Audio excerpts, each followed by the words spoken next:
Сәлеметсіздер ме? Мен нөмірі 10 қазақ мектеп гимназия 8 Б сынып оқушысы Құмарбекова Нұрайлым табиғатта аяла тақырыбында Қазақстанның фаунасы мен флорасын көрсету мақсатында 3D атылыс жасаған болатынмын. Қазақстандағы өсімдіктер, яғни өсімдіктер мен жан жануарлар дамуы, олардың мекен еткен орындары, яғни географиялық орны, климаты және жер бедеріне байланысты болып келеді. Негізгі жалпы флора мен фауна туралы анықтама айтатын болсақ, флора деген ол яғни белгілі бір аймақта өсетін өсімдіктер, ал фауна ол жалпылама жануарлар әлемі болып келеді. Қазақстандағы флораға келетін болсақ, Қазақстанда жалпылама 6000-дай өсімдік түрі кездеседі, ол көрші елдерге қарағанда азырақ. Бұған екі себеп бар. Бірінші себеп, яғни Қазақстанның географиялық орнында басым болып келеді шөл және шөлейт аймақтар. Ал екінші кезек, оның географиялық орны толыққанды әлі дамыған жоқ. Оған мысал ретінде Каспий маңы ойпаты мен Туран ойпаты неоген дәуірінен кейін ғана жер бетіне шыққан болатын. Жан жануарларға келетін болсақ, яғни фаунасына келетін болсақ, Қазақстанда 178 сүтқоректі, одан кейін 400-ден астам құс, 104 балық және де 50 мыңнан астам омыртқасыздар кездеседі. Олар мекен ету орны және өсімдіктердің өсу орны бойынша Қазақстанда жалпы 4 негізгі табиғи зона мен таулы аймақтар зонасына бөлеміз. Бағана айтып кеткендей, негізгі 4 зонаға бөлінеді, яғни бірінші кезекте біз алатын болсақ орманды дала зоналары. Орманды дала зоналарында жалпы ол Қазақстанның барша географиялық орны тек қана 4,2% ғана қалады. Яғни бізде Қазақстанда орман аз болып келеді, ал негізінде орман ол материалдық жағынан болсын, көптеген жақтан бізге өз пайдасын алып келеді. Ол табиғат эрозиясына қарсы және де су тасқыны кезінде пайдасын алып келеді. Сонымен қатар өнеркәсіпте көп пайдаланамыз. Ал осы орманды зонадағы жан жануарларға келетін болсақ, көбінесе бұнда қоян, қасқыр, түлкі сынды жан жануарлар мекен етеді. Және қайыңды орманда ителгі және де бөктерге сынды жыртқыш жандар мекен етеді. Келесі кезекте бізде дала зонасы болып келеді. Бұл дала зонасында осындағы біз жан жануарларға тоқталып өтетін болсақ, ондағы жан жануарлар сол дала зонасындағы жағдайға бейімделіп өздерінің сыртқы түстерін өзгерте алады. Мысал ретінде біз саршұнақпен және де дала тышқандарын ала аламыз. Одан кейін тағы да бізде осы дала зонасындағы өсімдіктерге келетін болсақ, осыдан солтүстік пен оңтүстік арасындағы 1600 км жерлерді алып жатқан бұл зонада көбінесе сексеуіл, жоңышқа сынды өсімдіктер көп кездеседі. Келесі кезекте шөл аймағындағы жан жануарлар. Шөл аймағындағы жан жануарлар, олар өзге зоналардағы жан жануарларға қарағанда шөлге бейімді және де шапшаң болып келеді. Көбінесе олар күндізгі уақытта ұйықтайды да түнгі кезде аңға шығады.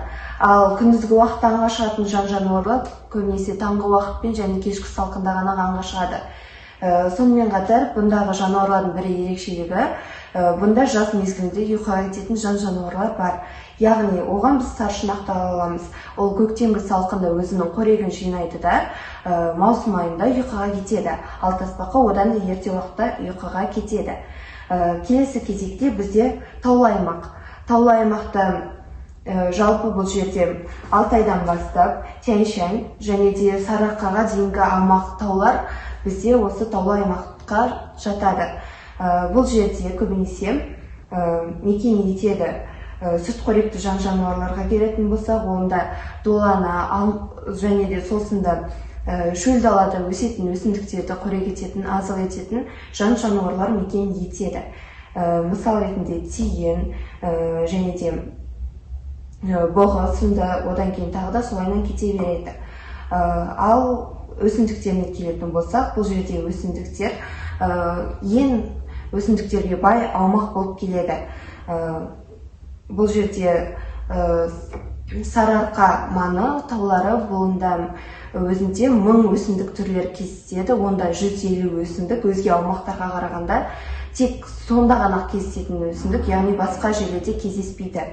Бұл жерде де тағы да айта кететін, тау етегінде көбінесе қылқан жапырақты ормандар болады. Мені жасаған атласымның бір ерекшелігі, ұялы телефон не болмаса гаджеттарды басқада пайдалана отырып біз QR-код бағдарламасын жазып, осы жерде кез келген жан-жануар мен өсімдіктер туралы мағлұмат ала аламыз. Іс жүзінде осы ұялы телефонды пайдаланып, осындағы QR-код бағдарламасы арқылы осы жердегі кез келген жан-жануар мен өсімдік туралы мағлұмат алып көрейік.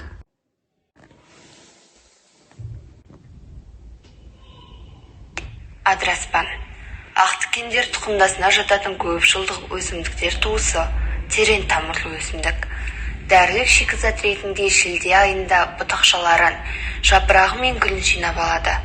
Ол улы өсімдік. Халық емшілері адыраспанды адамның құянын, 8 көздің жеке ауруын емдеуге пайдаланған. Сабы мен гүлінде уы болады. Ерекше күшті сасық иісті дәрілік өсімдік. Биіктігі 30-80 см аралығында, бірақ көбінесе 30 см төңірегінде өседі. Тау беткейлерінде, жол бойында, жазық далаларды көктейді.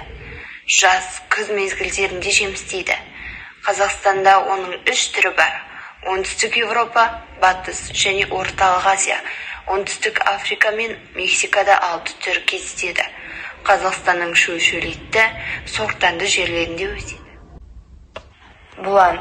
Қазақстандағы бұғылар тұқымдасына жататын ең ірі сүтқоректі, тұяқты жануар. Шоқтығының биіктігі 2 метрге жетеді. Салмағы 600 килограммдай. Түсі қыста қара қоңыр, жазда қоңырқай.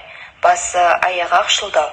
Қазақстанда Жайық өзен аңғарындағы ормандарда, солтүстік облыстардың ормандарында және шығыста Ертіс бойы мен Алтайда кездеседі. Қорытындылай келгенде айтарым, Қазақстан аумағында Қызыл кітапқа енген жан-жануарлар мен өсімдіктер жетіп атарлық. Тіпті құрып кеткендер де бар. Сол үшін сіздерді табиғатты аялауға шақырамын.